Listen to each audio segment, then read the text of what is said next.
Presentación de uso académico, por lo que aún no se evalúa, podrían existir errores. Uso de patrón coma, los integrantes son Carlos Mora y Alberto San Martín. Nuestra presentación está compuesta por qué es un patrón de diseño, quién inventó los patrones de diseño, patrón coma, uso de patrón coma y el caso práctico. ¿Qué es un patrón de diseño? Básicamente son una solución general reutilizable y aplicable a diferentes problemas de diseño. Se trata de plantillas que identifican problemas en el sistema y proporcionan soluciones apropiadas a problemas generales. Existen tres tipos de patrones de diseño, los cuales son creacional, estructural y de comportamiento. Los inventores de los patrones de diseño los van a encontrar con el famoso libro Diseño de Patrones o The Design Pattern, que fue escrito por cuatro autores: Erich Kaufman, Richard Helm, Ralph Johnson y John Blisides. Y además podemos encontrar el libro de Christopher Alexander llamado Lenguaje en Patrones. El patrón Command está compuesto por la estructura SOLID, que trata de principio de responsabilidad única, principio de abierto cerrado, principio de sustitución del ISCOF, principio de segregación de la interfaz, principio de la inversión de la dependencia. Patrón command básicamente es un patrón de diseño de comportamiento que convierte una solicitud en un objeto independiente que contiene toda la información sobre la solicitud. Esta transformación te permite parametrizar los métodos con diferentes solicitudes, retrasar o poner en cola la ejecución de una solicitud y soportar operaciones que no se puedan realizar. Nos encontramos con la arquitectura del patrón, el cual está compuesto por 5 principales. Va a ser la clase emisora, el responsable de inicializar las solicitudes, la interfaz, que tiene como único método el comando ejecutar. 3. Los comandos concretos, implementa varios tipos de solicitudes. 4. Que es el receptor, contiene cierta lógica de negocio. Y 5. Que es el cliente, quien crea y configura los objetos de comando. Cabe destacar que este patrón lo podemos utilizar cuando queramos parametrizar objetos con operaciones, cuando queramos poner operaciones en cola y programar su ejecución, o cuando queremos implementar operaciones reversibles.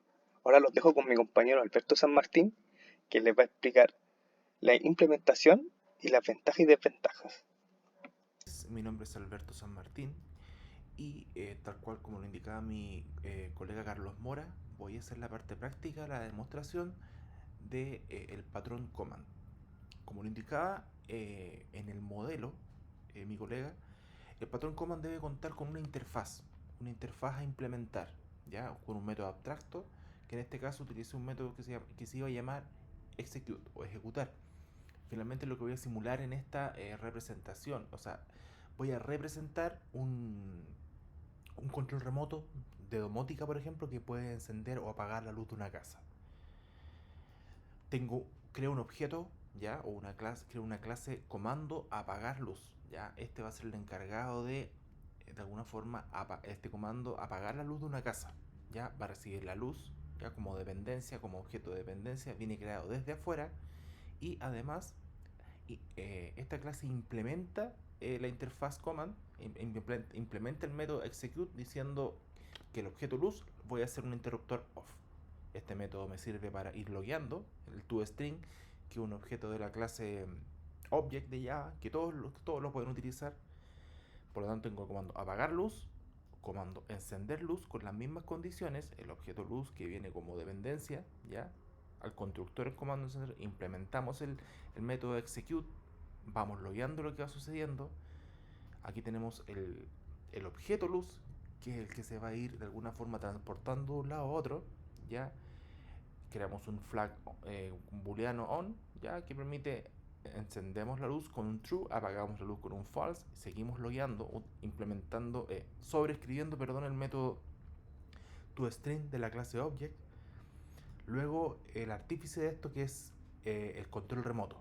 El control remoto va a ir ejecutando de alguna forma los comandos, ¿ya? Nosotros les vamos a ir pasando los comandos como dependencia, ¿ya? Como lo podemos ver en esta parte. Se setea el comando, sea on, off, y se va a presionar el botón. Y el comando va a ser capaz de ejecutar ya sea lo que le digan, apagar o encender. Tenemos la clase cliente, ya que forma parte del modelo del patrón de command, y este va a ir mostrando de alguna forma cómo se va a ejecutar el programa. ¿Ya? Tenemos el control remoto, lo instanciamos, ¿ya? Instanciamos también la luz, ¿ya? El objeto luz. Creamos dos comandos, ¿ya? Apagar luz y encender luz, y pasamos el objeto luz que va a ser de alguna forma el que va a ser modificado. Decimos que el comando seteamos de alguna forma al control remoto, le seteamos el comando encender luz. Ya el control remoto presiona el botón y aquí mostramos, hacemos una salida por pantalla para ver lo que sucedió. Lo mismo para apagar la luz. Seteamos el comando apagar luz, le decimos al control remoto que presione el botón, ya, y mostramos una salida. Si nosotros quisiéramos implementar más funciones en el control remoto, por ejemplo, quisiéramos manejar la apertura de la llave del agua o por ejemplo, correr la cortina a cierta hora, podríamos programar en esta parte un objeto que sea, por ejemplo, cortina de ventana.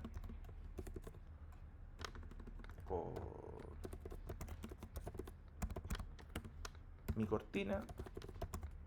Y este objeto, que me está mostrando error porque no lo he programado definitivamente, este objeto, cuando yo lo implemente, va a poder ir realizando las acciones de mover.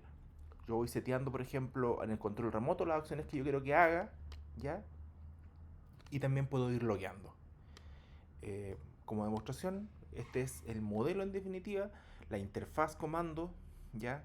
La interfaz comando va a ser implementada por el comando encender luz, que está aquí, apagar luz, el objeto luz, que va a ser de alguna forma el que va a ser movido de un lugar a otro, el que se va a ir de alguna forma modificando y recibiendo las acciones, ¿ya? Tiene los métodos interruptor off, interruptor on, también un método que vaya logueando, un toString que implementa, por supuesto, el objeto object, la clase object de Java. Tenemos el control remoto, ya aquí tenemos el control remoto que va a ir ejecutando las acciones, y tenemos la clase cliente que en definitiva tiene las dependencias con todas las clases ya para ir realizando las acciones. Entonces, repito, este es el modelo. Tenemos las agregaciones ya de la luz hacia el comando apagar luz, porque cuando se apaga la luz, finalmente yo necesito la luz, así que por lo tanto este objeto lo debo instanciar o lo debo crear en esta clase apagar luz, lo mismo que el encender luz, ya. Eh, y la clase comando, que lo que debe realizar es una agregación del objeto interfaz comando, ya, para esto, porque el control remoto, ¿qué es lo que va a hacer? Crea un comando, por algo se, se modela con este objeto de UML, ya. Pues eso ha sido, espero haber sido lo más claro posible. Muchas gracias por tu atención y gracias también a los evaluadores. Que esté muy bien, hasta luego, gracias.